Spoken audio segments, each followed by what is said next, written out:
एक सरसब्ज जंगल के दिल में एक जबरदस्त बलूत खड़ा था।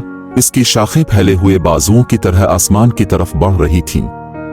ये जंगल का निगहबान था जिसने अपनी वसी छतरी के नीचे लातादाद मखलूकात को पनाह दी थी। लेकिन एक दिन जंगल का सुकून कुल्हाड़ियों और आरियों की आवाज से बखर गया। ठंडी बेहिस नजरों वाले मर्द दरख्तों का दावा करने आए।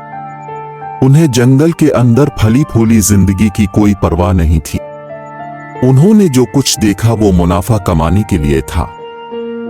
पहला झटका उसके तने पर लगते ही बलूत कांप गया। इसके पते गुस्से में सरगोशी करते हुए रहम की इल्तिजा करते हैं, लेकिन लोग उसके रोने से बहरे थे। इनके दिल लालच से सख्त हो गए थे।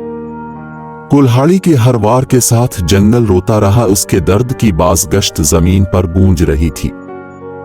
जैसे जैसे दिन गुजरते गए ज्यादा से ज्यादा दरख्त गिरते गए और कुछ नहीं छोड़ा सिवाय एक बंजर जमीन के।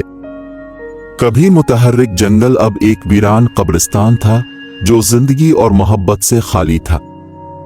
जानवर भाग गए, उनके घर तबाह हो गए, उनके खानदान टूट गए।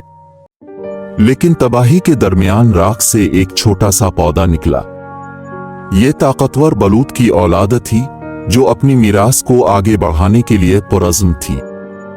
अगरचे ये सिर्फ एक सरगोशी थी जो कभी थी, लेकिन उसके अंदर एक नई शुरुआत की उम्मीद थी। यहाँ तक कि तारीक तरीन वक्तों में भी जिंदगी बर्दाश्त करने का रास्ता तलाश करती है, जैसे राख से निकलने वाले पौधे एक बार फिर बढ़ने और फलने फूलने के लिए तैयार हों।